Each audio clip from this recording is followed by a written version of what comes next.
bird on a tree. Tribute to His Excellency Jerry John Rawlings, first President of the Fourth Republic. Farewell, Commandante. He burst onto the scene like a meteor, but a meteor that did not burst into flames and disintegrate like all meteors do. On the contrary, it remained potent until the very end of its life, leaving strong footprints in the sands of time. The turbulent occurrences of the 1970s in Ghana, the overthrow of the Second Republic and the Progress Party government by the military coup of 13th January 1972, the takeover of power by the Colonel Ike Champong-led National Redemption Council and subsequently the Supreme Military Council, the proscription of multi-party democracy, the professional strike of 1976, the March 1978 referendum on the proposal to entrench military rule through the union government concept, the formation of the People's Movement for Freedom and Justice, PMFJ, to mobilize the no vote in the referendum, the consequences of the vote, and the conspiracy to abduct the Electoral Commissioner, the palace coup that removed General Kutua Champong from office and ushered in General Fred Akufo in his stead, culminated in the emergence of Flight Lieutenant Jerry John Rawlings in the political space of our country. Charismatic, energetic, fearless leader. Such were the attributes ascribed by many Ghanaians to the man, Jerry John Rawlings, the young Air Force officer who announced his presence in Ghana's politics by the abortive coup of May 15, 1979, and was sentenced to death for his part in the failed effort. He gave at his trial an important insight into his character when he stood up before the military tribunal to accept sole responsibility for the attempt and to request the NCOs who were being tried with him to be absolved and freed by the tribunal. The great events that were to define his character and career followed quickly after his trial, conviction, and sentence. 3 weeks later, whilst awaiting execution of his sentence, he was dramatically freed from prison by the insurgents of what has come to be known as the June 4th uprising, when junior officers and other ranks of the Ghana Armed Forces banded together to throw out the Supreme Military Council and install the Armed Forces Revolutionary Council, AFRC, headed by Flight Lieutenant Jerry John Rawlings. Thereafter, JJ to all and sundry in Ghana. It is no wonder that he came to regard June 4th as, quote, that defined day, unquote. He re-emerged as chairman of the Provisional National Defense Council, PNDC, when he led a successful coup that brought the short-lived Third Republic to an end on 31st December 1981. The tumultuous and at times lawless incidents of the AFRC 3-month tenure of office and of the early years of PDNC rule are matters of record, winning him passionate admirers vociferous critics, and determined lifelong enemies, all at the same time. He was the longest-serving ruler in our history, 11 years as a military leader and 8 years as a twice-elected civilian president, making 19 years in all.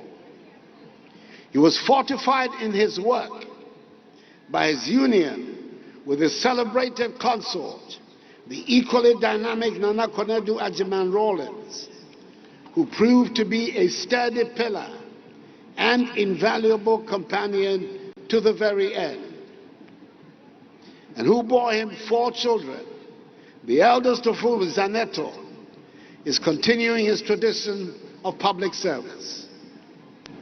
It was no secret that the relation that existed between the two of us, right from the heady days of 1979 through to my brief period in exile, his assumption of office as the first president of the Fourth Republic, the historic Kuniprako demonstrations, my period as Attorney General and Minister for Foreign Affairs in the Kufuor administration, to be my elected the 2008 NPP presidential candidate, was one of open animosity.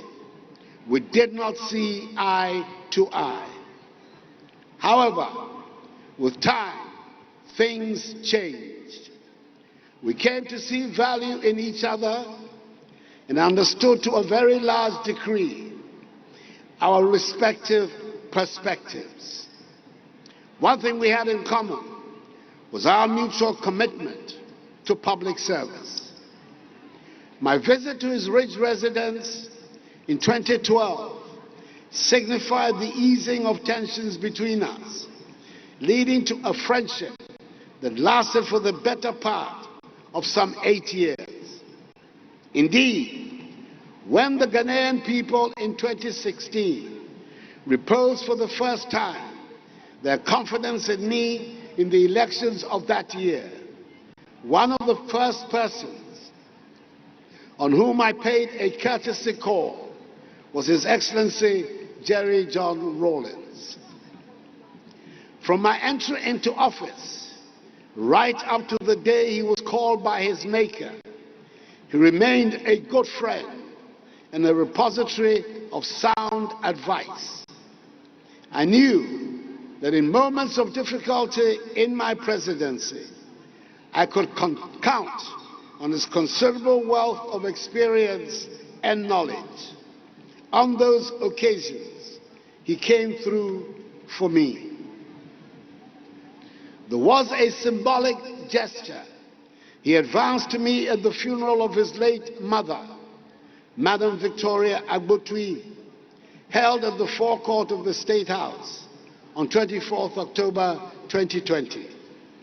It was to be our last time together. He was called up by the clergy to receive special prayers as the only surviving son. He told the men of God to wait and call for me to walk up to join him to receive the special prayers. He whispered to my ears as I stood beside him. I reminded them that they should pray for you also, because you had also lost your mother. I was touched by this. It is for good reason that his well-known, oft-cited ideals of probity and accountability, in which he invested a great deal of his political capital, have been enshrined in the Constitution of the Fourth Republic, and together with freedom and justice, the words of our nation's motto, constitute the foundational principles on which social order is to be developed in Ghana. There are many who acknowledge him as the founder of the Fourth Republic, a republic which has proved to be the most enduring and stable in our history, and which has witnessed 8 successive elections, 3 peaceful changes of government from one party to another, and 5 presidents. For all his revolutionary antecedents, he set in 2001 the enviable precedent which has since guided our country of respecting the 2-term limit of the presidency and superintending the orderly transfer of power to his democratically elected successor. Whilst he was with us, he respectfully declined an offer I made to him in 2017 to have the University of Development Studies Tamale, UDS, which he personally helped establish, named after him. His reason was that, in adhering to a long-standing principle, he did not want to have any national monument or facility named after him.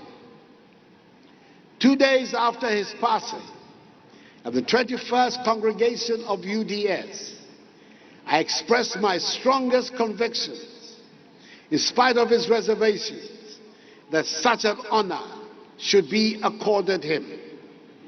I am glad that this has found favor with his family, and the necessary formalities will be carried out to achieve this.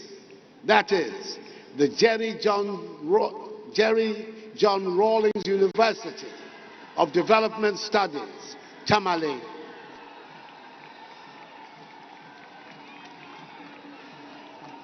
Such is the measure of the man that the days associated with his political intervention in Ghanaian history, i.e. 15th May, 4th June, 31st December, and 7th January, are now significant days in the calendar of the nation. But the most significant of them all must be 7th January 1993, the day that ushered in the Fourth Republic. It is in recognition of this that I decided to commemorate 7th January as Constitution Day on the national calendar. It is perhaps the greatest tribute a grateful nation can offer to the men and women whose efforts led to the establishment of the Fourth Republic. It is my hope and prayer that he remains forever the longest-serving head of state in our nation's history, for that would mean that the Fourth Republican Constitution and its enshrined term limits have endured. His actions were not limited to Ghana only. The African nationalist that he was, he held unwavering positions on all matters concerning the wider continent of Africa, especially when they involved foreign interference and control of Africa's destiny, and was quick to voice his views on them. His chairmanship of the ECOWAS Authority of Heads of State and Government set the example whereby virtually all his successors, John Agyekum Kufuor, John Dramani Mahama and I, the second, fourth and fifth presidents respectively of the Fourth Republic, have been honored by their peers with the occupancy of that high office, reinforcing the Pan-African vocation which has been an essential element of Ghanaian public policy since independence.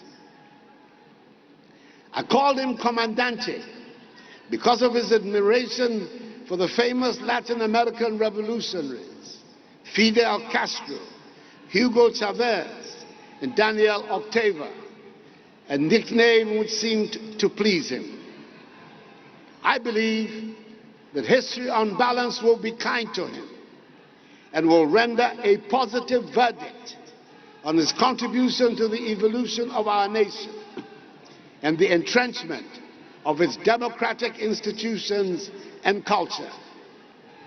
It is entirely appropriate and fitting that he should receive a state funeral with full honors to express the gratitude of the nation for that contribution.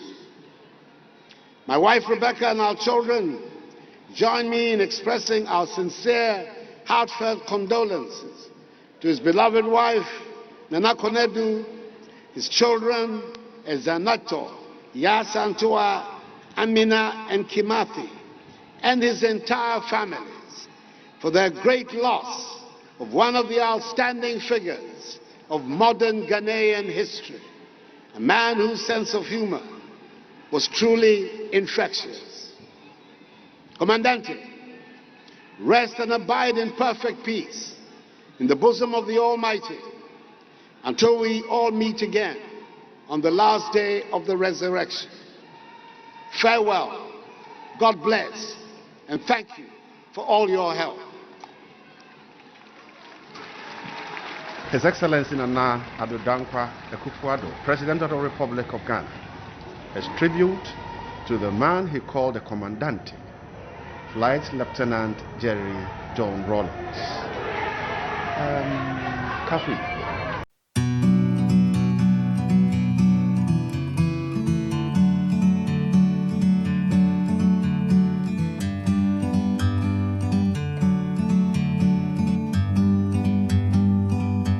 Like a bird on a tree.